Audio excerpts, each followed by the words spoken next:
भरतपुर लोकसभा के भाजपा प्रत्याशी रामस्वरूप कोहली के समर्थन में मुख्यमंत्री भजनलाल शर्मा ने कठुमर की जनसभा को संबोधित करते हुए कांग्रेस पर हमला बोला। उन्होंने कहा कि कांग्रेस नेताओं ने गरीबी हटाओ के नारे से झूठ और लूट का काम किया है। रामलला का विरोध करते करते कांग्रेस से राम निकल गया। मुख्यमंत्री ने आमजन से आह्वान किया कि सभी बूथों से भाजपा को जीत मिलनी चाहिए। मुख्यमंत्री ने आम सभा में कहा कि भगवान राम काल्पनिक बताने वाले, अयोध्या मंदिर को जुमला बताने वाले, मंदिर निमंत्रण को ठुकराने वाले और तुष्टीकरण और जाति धर्म की राजनीति करने वाले कांग्रेस से राम निकल गया है। उसी के लोग टिकट वापस करते फिर रहे हैं। बांसवाड़ा में बुरी स्थिति बन गई है। मुख्यमंत्री ने पेपर लीक मामले पर कहा कि जिन लोगों ने युवाओं को आंसू दिए हैं उन्हें बख्शा नहीं जाएगा, चाहे वे कितने ही बड़े लोग हों। नकल करने वाले 85 लोग पकड़े गए हैं। अब नकल की दुकान खोलकर बैठे बच नहीं सकते हैं। मुख्यमंत्री ने कांग्रेस पर हमला करते हुए कहा कि 2014 से पहले देश में भ्रष्टाचार, घोटाले और आतंकवाद का बोलबाला था। जमीन आसमान और पाताल तक में घोटाले हुआ करते थे। 2014 के बाद नरेंद्र मोदी की सरकार में इन पर पूरी तरह रोक लग पाई है। मोदी सरकार ने चारों धामों का निर्माण कराया, विदेश में भी देश का सम्मान बढ़ाया। उन्होंने कहा कि उनकी सरकार ने 90 दिन में संकल्प पत्र के 45 से 50% काम पूरे किए हैं। समर्थन मूल्य के साथ किसान सम्मान निधि बढ़ाई है। ERCP के तहत अलवर, भरतपुर, धौलपुर, दौसा और कठुमर को पानी दिलाने की घोषणा कर जनसभा में जयकारे गूंज उठे। वहीं मुख्यमंत्री ने कहा कि हर थाने में महिला कांस्टेबल की नौकरी बढ़ाई है। इस मौके पर उन्होंने हर जिले में मेडिकल कॉलेज खोलने का संकल्प दोहराया। वहीं कठुमर विधायक रमेश खींची ने ERCP योजना के प्रथम फेज में शामिल करने के अलावा देवनारायण योजना पर काम, महाराजा सूरजमल को पाठ्यक्रम में शामिल करने, भगवान परशुराम घाट कैनाल पर काम कराने की मांग की। इस मौके पर बयाना विधायक ऋतु बनावत, नोक्षम चौधरी, डॉक्टर शैलेश सिंह, सांसद रंजीता कोहली, शेर सिंह मीणा, सुनील बजाज, हरिओम कटारा, अशोक गुप्ता, पिंटू सैनी, रिंकू चौधरी सहित दर्जनों पदाधिकारी और कार्यकर्ता मौजूद रहे। 90 दिन के अंदर जो हमारे संकल्प पत्र में जो वायदे किए थे, हमने 40% से लेकर के 45% तक उन वायदों को पूरा किया है। 45 हमने कहा था हमारा किसान, क्योंकि किसान के दर्द को हर कोई नहीं समझ सकता। किसान के दर्द को, गरीब के दर्द को वो समझेगा जो गरीबी से या किसानियत से निकला होगा। आपने देखा देश के यशस्वी प्रधानमंत्री नरेंद्र मोदी जी जहां से निकल करके आए, उन्होंने गरीबी को नजदीकी से देखा है। वो गरीब के दुख और दर्द को जानते हैं, किसान के दुख और दर्द को वो जानते हैं कि किसान किस तरह से निकल करके आता है। मित्रों, मैं आपको विश्वास दिलाना चाहता हूं, हमने आपसे वायदा किया था कि हम किसान सम्मान निधि बढ़ाने का काम करेंगे। 6,000 रुपए हमारे यशस्वी प्रधानमंत्री नरेंद्र मोदी जी किसान सम्मान निधि देते थे। पहली किस्त, पहली कैबिनेट में 2,000 रुपए बढ़ाने का काम हमारी राजस्थान सरकार ने किया। यही नहीं, हमने आपसे कहा था कि हम MSP भी बढ़ाएंगे। गेहूं पे भी हमने 2275 से 2400 रुपए करने का काम हमारी सरकार ने किया है। 125 रुपए पहली कैबिनेट में हमने MSP बढ़ाने का काम किया है। और वो हमने इसलिए किया कि किसान की गेहूं की फसल आने वाली है, मार्च में गेहूं की फसल आती है। अगर हम इसको बाद में बढ़ा दें तो किसान को फायदा नहीं होता।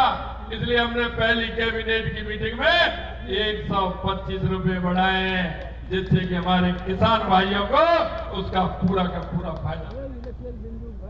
हमने कहा था सम्मान निधि नहीं बढ़ाई। हमारी केंद्र की सरकार से बार बार लेटर आता था कांग्रेस सरकार को कि जिनके पिताजी का देहावसान हो जाता है, उनके पुत्र और पुत्री जो होते हैं, उनका नामांकन दाखिला उनके नाम चढ़ता है, लेकिन उन्होंने उन पुत्र और पुत्रियों की सूची केंद्र को नहीं भेजी, जिससे कि वो सम्मान निधि से वंचित रहे। हमने 7 नाम भेजा भी है और हमारे जो हम सम्मान निधि देंगे उसमें नाम जोड़ने का काम किया है। ऐसे 60,000 से ऊपर उन किसान भाइयों का नाम भी हमने जोड़ा। यही नहीं, हमने आपसे वायदा किया कि किसान अपने बच्चे को पढ़ाता है, वो कहां से पैसा लेकर के आता है? सूद पर किसी से पैसा लेकर के आता है, अपने बच्चे को पढ़ाता है, बच्चा भी उनको विश्वास दिलाता है कि पिताजी मेरी व्यवस्था करिए, मैं इस परीक्षा में नंबर ला करके बताऊंगा। पिता को भी भरोसा होता है, पुत्र को भी भरोसा होता है, लेकिन पेपर जब होता है और वो आउट हो जाता है तो उस पुत्र के सपने भी टूट जाते हैं और उस पिता के भी सपने टूट जाते हैं जो अपने पुत्र से आस करता है कि मेरा ये सहारा बनेगा। जिन युवाओं के आंखों में आंसू लाने का काम किया है, मैं आपसे कहना चाहता हूं मित्रों, उस दिन भी मैंने कहा था कि जिन्होंने युवाओं के साथ कुठाराघात किया है उनको किसी कीमत पर बख्शने वाले नहीं है, किसी भी कीमत पर बख्शने वाले नहीं। और आपने देखा होगा कि हमने 85 लोगों को गिरफ्तार करने का काम किया है। ये तो वो लोग थे जो नकल करने वाले थे, जुगाड़ करके इन्होंने नकल ली थी, किन से ली थी। अभी वो बच रहे हैं जो नकल की दुकान खोल करके बैठे हैं। मैं आपको विश्वास दिलाना चाहता हूं मित्रों, कोई कितना भी बड़ा व्यक्ति हो बच नहीं सकता। जिन्होंने युवाओं के आंखों में आंसू दिए वो जेल की सलाखों के पीछे रहेगा, यह मैं आपको विश्वास दिलाता हूं। मित्रों, मैं आपसे कहना चाहता हूं, हमने जो आपसे वायदे किए, हमने आपसे वायदा किया था। आपने देखा होगा गैंगस्टर आते थे, हमारे व्यापारी को धमका देते थे, कहीं आता था तो गोली चला करके चले जाते थे, उसको चिट्ठी लिख करके दे जाते थे। क्योंकि हरियाणा में हमारी सरकार थी, उत्तर प्रदेश में हमारी सरकार थी, मध्य प्रदेश में हमारी सरकार थी, गुजरात में हमारी सरकार थी या कांग्रेस की सरकार थी। उनको मिलता था कि इससे बढ़िया कोई नहीं है। हमने कहा कि राजस्थान में अगर इस तरह का गैंगस्टर कोई आकर के पैर भी राजस्थान के अंदर रखेगा, हमने कहा वो वापस नहीं जाएगा। हमने ये विश्वास आपको दिलाया था। एक भी गैंगस्टर अब क्यों नहीं आ रहे हैं? किसी व्यापारी को धमकी क्यों नहीं मिल रही है?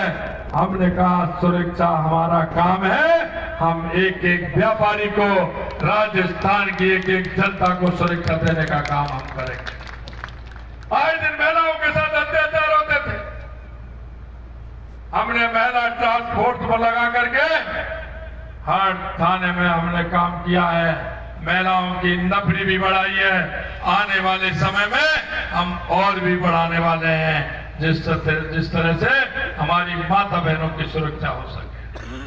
मित्रों, मैं आपको विश्वास दिलाना चाहता हूं, इस कांग्रेस ने जो हमारी ERCP की योजना थी, जो हमारे पूर्वी राजस्थान की योजना थी, ये पूर्वी राजस्थान कभी पानी से परेशान रहता था, आज पानी के लिए परेशान।